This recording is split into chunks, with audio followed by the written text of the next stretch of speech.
일석을 뚫고 파발마 두 분이 막 도착했습니다. 먼저 기자 시절에 문 전 대통령한테 자신감의 근거가 무엇이냐 질문했던 분이죠. 국민의힘 김혜령 대변인 어서 오세요. 네, 안녕하세요. 이어서 안녕하십니까. 멀리 딸기의 고장 논산에서 올라왔습니다. 논산시장 3선에 빛나는 더불어민주당의 황명선 전 대변인 어서 오십시오. 네, 안녕하십니까. 2주 만에 뵙겠습니다. 네. 예.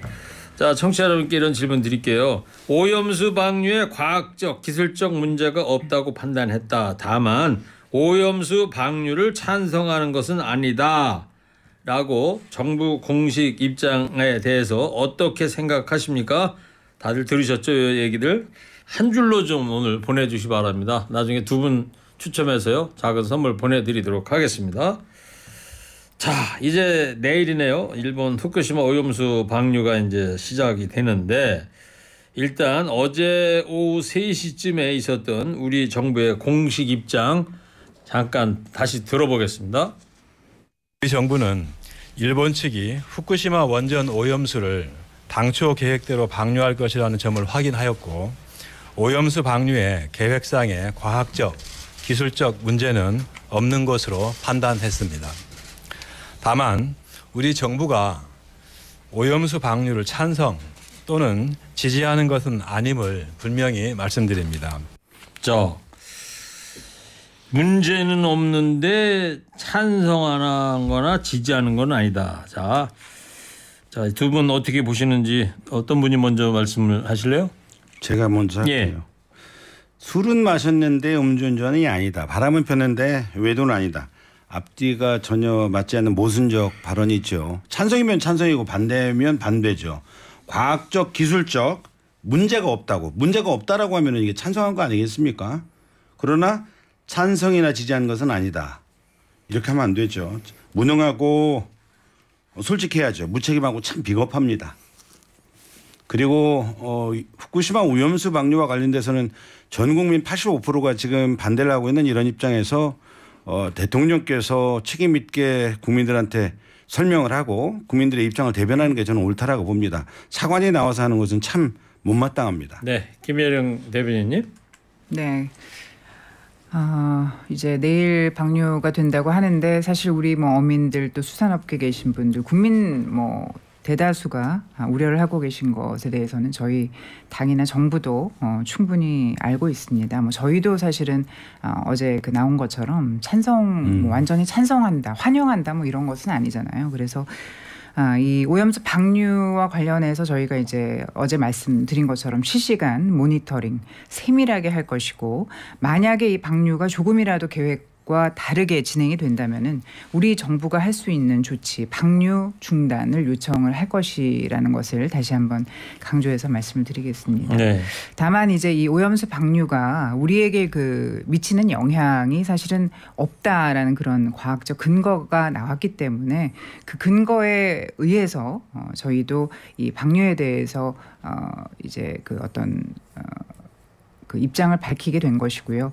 다만 이제 아쉬운 것은 이제 기시다 총리가 일본 어민들을 향해서 고개를 숙인 것처럼 우리 정부에 대해서 우리 한국의 수산업계와 한국 국민에 대해서 뭔가 좀 더 구체적인 설명을 하면서 양해를 좀 구했으면 어땠을까 하는 그런 바람이 있습니다. 자, 근데요. 유승민 전 국민의힘 의원이 차관한테 이런 발표를 시킨다는 거는 비겁한 거다. 대통령이 직접 나서서 했어야 된다. 이렇게 비판을 했는데 이 주장에 대해서는 어떻게 보세요? 물론 이제 우리 윤 대통령께서 하셨으면은 더 이제 신뢰가 있고 무게감이 있었겠죠. 하지만은 그간에 윤 대통령도 이 문제에 대해서 내부에서는 굉장히 수기를 많이 거친 것으로 알고 있고요.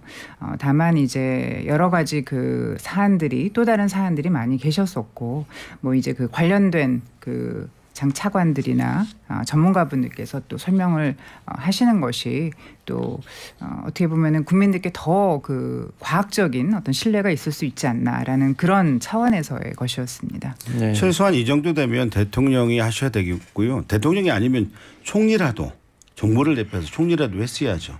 총리도 아니고 장관도 아니고 차관이 나와서 이렇게 국민들이 반대하는 85% 반대하는 후쿠시마 오염수 이 우려에 대해서 방류를 하루 앞두고 있는데 정말 이 남 탓하는 정부 저는 이게 지금 현재 윤석열 정부의 가장 큰 문제점이라고 봐집니다. 네, 자 이재명 책임지지 민주당 않습니다. 대표가 오늘 일본 오염수 방류가 제2의 태평양 전쟁으로 기록될 것이다 이런 말을 했는데 민주당에서는 이제 비상 행동에 나선 상황이고요. 네, 맞습니다. 오늘 저녁 7시 30분에 국회에서 촛불 집회를 하면서 국민들에게 오염수 방류에 대한 반대 의지를 강력히 말씀드리고자 합니다. 어제 일본 대사관 항의 방문을 한 바가 있고요. 앞으로도 일본의 오염수 방류에 대해서 부당성을 국제사회와 유엔에도 문제점을 지적하고 계속해서 지속적으로 알릴 계획을 갖고 있습니다.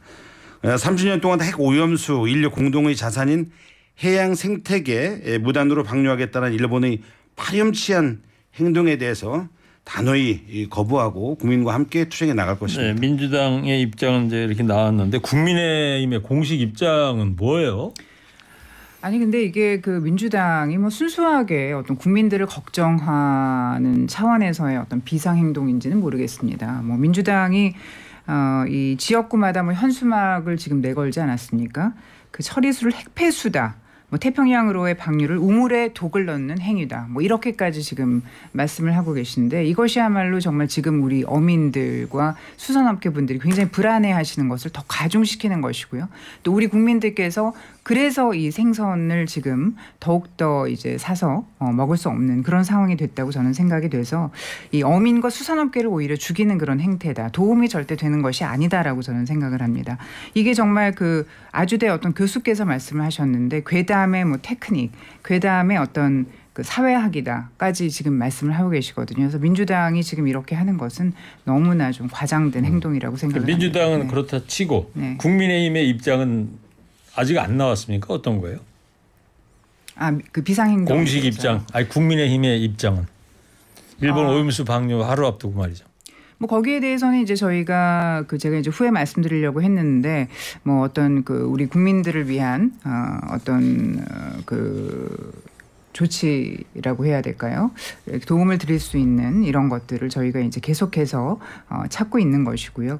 무엇보다 이제 뭐 금융적인 측면이라든가 그 영어 자금에 대한 지원이라든가 이런 것들 또 뭐 수산물을 비축한다든가 이런 그 지금 구체적인 계획들을 네. 세우고 있습니다. 오전에 어디 영상 보니까 김기현 대표가 기자들이 국민의힘의 입장은 뭐냐 이렇게 물으니까 대변인한테 물어봐라 이렇게 얘기를 하던데 네. 김혜령 대변인한테 그래서 물어보는데 아직은 안 나온 거죠? 네, 국민의힘의 뭐, 공식. 네, 그건 네. 좀 확인은 하고 싶어가지고. 네. 알겠습니다. 좀 지켜보고 기다려보, 있습니다. 지켜볼게요. 네네. 그거는. 자, 그리고 우리 어민들 불안이 이제 가장 심각합니다. 제주 어민들이 해상 시위도 했다고 하고요. 근데 일본 정부가 한국 어민은 지원 대상이 아니다 이렇게 못 박았더라고요. 황 대변인님. 네네. 거기에 핵심은 이제 일본 어민들 피해 있는 분들한테 7,300억 7,300억의 우리 예산을 돈으로? 지원하겠다라고 예산을 세워놨는데 일본 어민한테는 그렇게 하고 우리한테는 그런 게 하나도 없단 말이에요. 아니 방류하면서 우리한테 가장 가까운 우리나라 우리 그 어민들한테 국민들한테 피해가 오는데 발뺌하는 거죠. 안 되죠. 응? 그래서 우리는 방류하면 안 된다라는 거예요.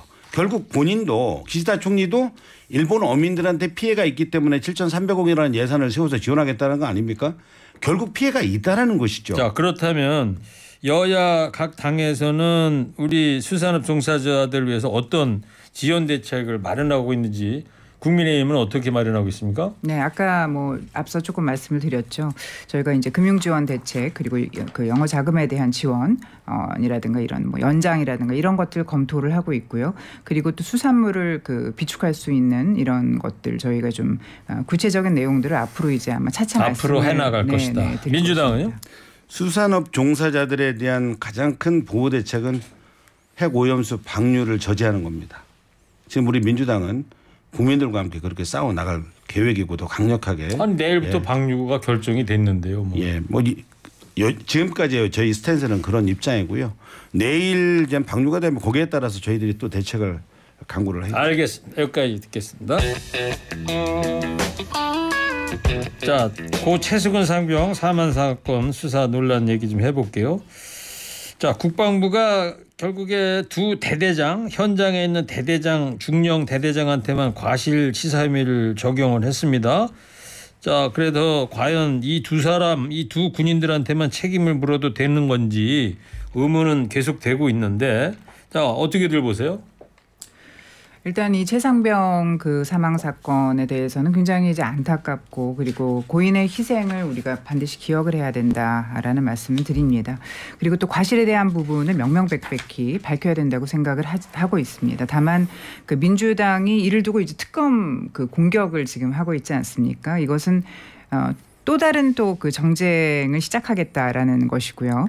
그래서 이 법사위에서 봤더니 김의겸 의원께서 수사 기록을 갖고 있다. 뭐 이러면서 이제 문서를 막 들어보이시지 않았습니까? 그래서 그 안에 든 해병대 그 병사들의 진술을 소개를 했는데 이 수사 기록은 사실은 공개가 될 수 없는 것이거든요. 그래서 뭐 아직 그 경찰에 이첩도 되지 않았는데 유출이 돼서 또 질의 자료로 활용을 했고, 그래서 이 문건이 그 해병대 수사단의 기밀 문건이 맞다면 그 형법상 공무상 비밀 누설죄에 해당되는 그런 사안이기 때문에 유출자가 누구인지 조속히 가리는 것이 먼저라고 생각을 합니다. 그러니까 두 대대장한테만 혐의를 두게 하는 거는 정당하다고 보시는 건지 어떻게 보시냐고요. 그래서 그것은 또 조금 두고 봐야 될 것입니다. 참 이 문제 저는 가장 무엇보다 최수근 상병의 이 운명에 대해서 대통령께서 지휘관을 막론하고 명쾌하게 그 원인과 책임의 소재를 분명히 밝혀라라고 이야기를 했잖아요.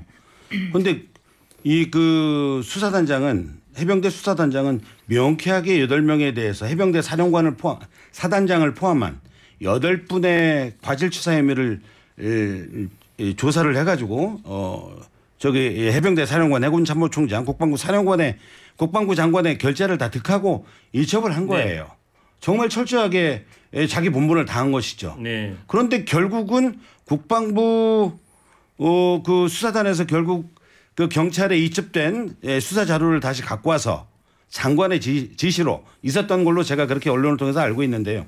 결국 이것은 지난 과거의 이해람 중사, 그다음에 윤일병 이 운명했을 때 성폭행 당했을 때의 이런 사건들이 군 내부에서 조사하니까 문제가 있다. 그래서 이 법률을 개정해서 바꿔가지고 성폭력과 군에서 사망한 사건에 대해서는 외부 기관에서 수사와 재판을 할 수 있도록 그렇게 법률로 개정을 해놨어요. 지난해. 네. 그러니까 국방부 장관이 이걸 개입하면 안 되는 것이죠. 알겠어요. 개입해가지고 지금 8명에서 2명으로 줄인 거 아니에요? 거기에 해병대 사단장이 빠져 있고. 알겠습니다. 외압이라고 볼 수 있죠. 외압이다. 제가 해병대 출신인데 이래서는 안 돼요. 아, 해병대에서요? 예, 제가 해병대 출신입니다. 해병대에서 이렇게 하면 안 되죠. 사병으로 하셨어요? 장교하셨어요? 저는 사병으로 제대했습니다.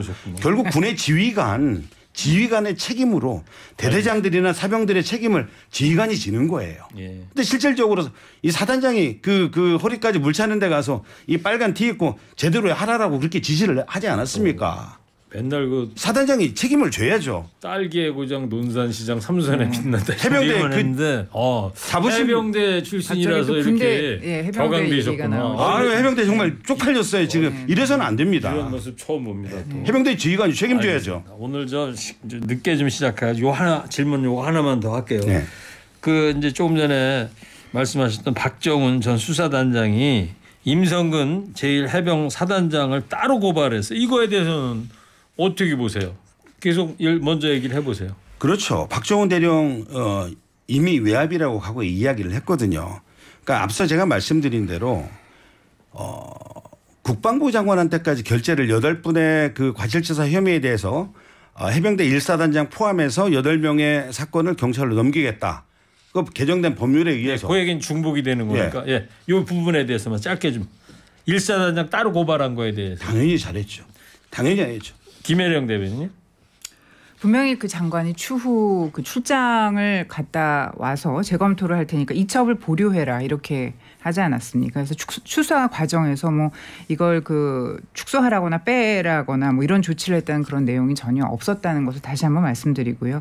사단장 이하 그 관련자들의 어떤 뭐 그 조사 내용은 다 경찰로 갑니다. 그래서 이 경찰에서 그걸 다시 판단을 하는 것인데 어차피 그 자체가 그 결정 권한을 갖지 않기 때문에 축소 의혹이라는 것도 의미가 없다라고 말씀드립니다. 알겠습니다. 저는 이 문제와 관련해서요. 국방부 장관이 그 군 수사단의 그 경찰의 그 이 수사 자료를 갖고 오라고 했지 않습니까? 또 갖고 왔어요. 준 경찰, 군도 그렇고 국방부 장관도 그렇고 준 경찰도 그렇고 이거 법률적 위반 행위입니다. 네, 자.